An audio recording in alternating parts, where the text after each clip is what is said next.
இன்னைக்கு நம்ம கர்ப்பப்பை பற்றி பார்ப்போம். கர்ப்பப்பை எங்கே இருக்குது? பெண்களுக்கு அடிவயிற்றில் இருக்குது. அதை ரொம்ப பாதுகாப்பாக சுற்றி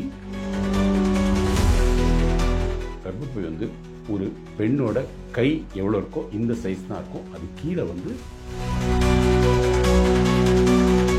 பீரியட் ஸ்டார்ட் பண்ணி 1லேருந்து 20 நாள் வரைக்கும் மெதுவாக கொஞ்சம் கொஞ்சமாக அது பெருசாகி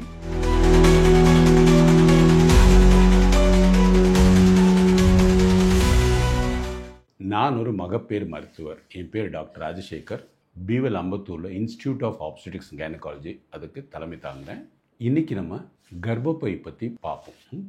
எப்படி நம்ம 32 பல்களையும் நம்ம அழகாக பார்த்துக்கிறோம். சின்ன வயசுலேருந்தே பிறந்ததுலேருந்தே டெய்லி காலையில் ஒருக்க ப்ரஷ் பண்ணுறோம், வாய் கொப்பளிக்கிறோம், பல்ல ஒருக்க நல்லா பராமரிக்கிறோம் இல்லை? அது மாதிரி பெண்களுக்கு கர்ப்பப்பை வந்து ரொம்ப ரொம்ப முக்கியம். ஏன்னா நம்ம எல்லாருமே கர்ப்பப்பையிலேருந்து தான் வந்திருக்கிறோம்.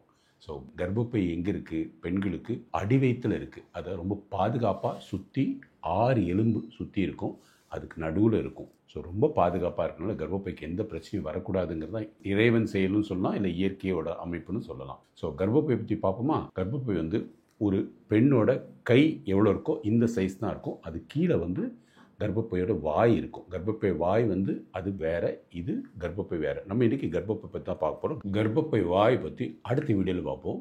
கர்ப்பப்பையில் 3 விதமான செல்ஸ் இருக்குது, அணுக்கள். வெளியில் இருக்குது ஜஸ்ட் ஒரு கோட்டிங் மாதிரி தான் இருக்கும். ஆனால் மெயினாக வந்து மாம்சம், மசில்ஸ் தான் அது இருக்குது.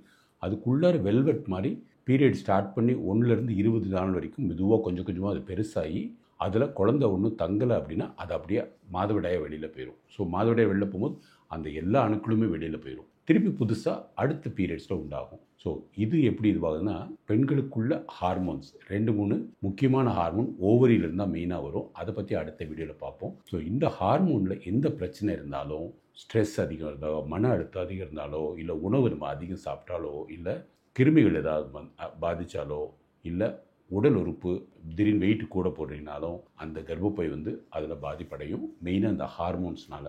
ஸோ கர்ப்பப்பையினால் 3 மெயின் பிரச்சனைகள் வர வாய்ப்புகள் இருக்கும். ஒன்று, கர்ப்பப்பை பெருசாச்சுன்னு வச்சுக்கோங்க, அதில் கட்டி இருக்கலாம், இல்லை வேறு விதமான சின்ன சின்ன பிரச்சனைகள் இருக்கலாம். 2வது ஹார்மோன் பிரச்சனை தான் மெயினான பிரச்சனை. இதை மருந்து இல்லாமல் சரி பண்ண முடியும். ஆனால் நம்ம இப்போ இருக்க உலகத்தில், நவீன உலகத்தில் ஒரு ஸ்கேன் எடுக்கிறாங்க, கர்ப்பப்பை பெருசாக இருக்குன்னு ஒரு மாத்திரை எழுதி கொடுக்குறாங்க. இது தவறுங்க. கர்ப்பப்பை ஏன் பெருசாக இருக்குங்கிறது முதல்ல தெரிஞ்சுக்கணும். 3வது கிருமிகள் இப்போ பல லட்சம் கோடி கிருமிகள் இருக்குது. இந்த கிருமிகள் தான் மெயினான பாதிப்பு. அதுவும் பர்டிகுலர் சென்னையில் இந்த கிருமிகளை ஈஸியாக சுலபமாக சரி பண்ண முடியும். ஆனால் அதை முழுமையாக சரி பண்ணாமல் அதுன்னு மாற்றி இது பண்ணுறோம்.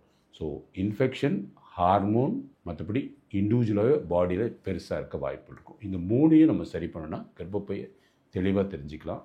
முழுமையாக கர்ப்பப்பை பற்றி தெரிஞ்சுக்கிட்டு அதுக்குள்ளே ட்ரீட்மெண்ட் எடுத்திங்கன்னு வச்சுக்கோங்க, கர்ப்பப்பையை நல்லபடியாக ஆரோக்கியமாக பார்த்துக்க முடியும். கர்ப்பப்பையை ஆரோக்கியமாக பார்த்துக்கிறனால 2 குழந்தை என்னங்க, 4 குழந்தை, 5 குழந்தை கூட ஆரோக்கியமாக பெற்றுக்கலாம். இப்போ ஒரு குழந்தை பெற்றுக்கிறதுக்கே இங்கே நிறைய கர்ப்பப்பையில் உள்ள பிரச்சனைனால குழந்தை பிறக்காமல் இருக்குது. ஸோ கர்ப்பப்பையை பற்றி தெளிவாக தெரியணும்னா பீவல் ஹாஸ்பிட்டல் அம்பத்தூருக்கு கர்ப்பப்பை உள்ள பிரச்சனைகளுக்கு கீழே உள்ள எண்களை தொடர்பு கொள்ளுங்கள். ஆரோக்கியமாக இருக்கிறது தான் ஒரு குடும்பத்துக்கு அழகு. பெண்களோட கர்ப்பப்பை குடும்பத்தோட ஆரோக்கியத்துக்கு ரொம்ப முக்கியமானது. ஆரோக்கியமாக கர்ப்பப்பை வச்சுக்கிறதுக்கு 3 டிப்ஸ். 1, ரொம்ப ஸ்ட்ரெஸ் இருக்கிற மாதிரி பார்த்துக்காதீங்க. நல்ல தூக்கம் இருக்கணும், உடற்பயிற்சி இருக்கணும், உணவு அதிகம் சாப்பிடாம இருந்ததுனால உங்களுக்கு வந்து ஸ்ட்ரெஸ் இல்லாமல் இருக்கும், கர்ப்பப்பை ஆரோக்கியமாக இருக்கும். 2வது, ஒரு 2-3 வருஷத்துக்கு ஒருக்க எப்பயோ மகப்பேறு மருத்துவரோ இல்லை உங்கள் அக்கம் பக்கத்தில் இருக்கிற லேடி டாக்டரோ பார்த்து ஏதாவது சின்ன பிரச்சனை இருந்தாலும் ஆரம்பத்திலே அதை சரி பண்ணிக்கோங்க. கிருமி இல்லாமல் இருக்கிறதுக்கு காண்டம் யூஸ் பண்ணுங்கள். இல்லை கிருமி இல்லாமல் இருக்கிற சமுதாயத்தில் நம்ம என்ன பண்ணணுங்கிறத தெளிவாக தெரிஞ்சுக்கோங்க. அப்படி கிருமி இருந்துச்சுன்னு வச்சுக்கோங்க, ஆரம்பத்திலேயே ஒரு யூரின் கல்ச்சரோ இல்லை ஸ்வாப் டெஸ்ட்டோ எடுத்து முழுமையாக ட்ரீட் பண்ணிட்டீங்கன்னு வச்சுக்கோங்க, உங்களுக்கு இன்ஃபெக்ஷனே வராது. இன்னொன்றுங்க, கேன்சர் வராமல் இருக்கிறதுக்கு தடுப்பூசி 10-12 வருஷமாக இருக்குது. ஆனால் நம்ம யாரும் போட்டுக்க மாட்டேங்கிறோம். தடுப்பூசினாலே பயப்படுறோம். கொரோனா காலத்தில் தைரியமாக போய் தடுப்பூசி போட்டுக்கிட்டோம். ஆனால் கர்ப்பப்பைக்கு பாதுகாக்கிறதுக்காக நம்ம தடுப்பூசி போட பயப்படுறோம். அதை பற்றி தெளிவாக இன்னொரு வீடியோ போடுறேன்.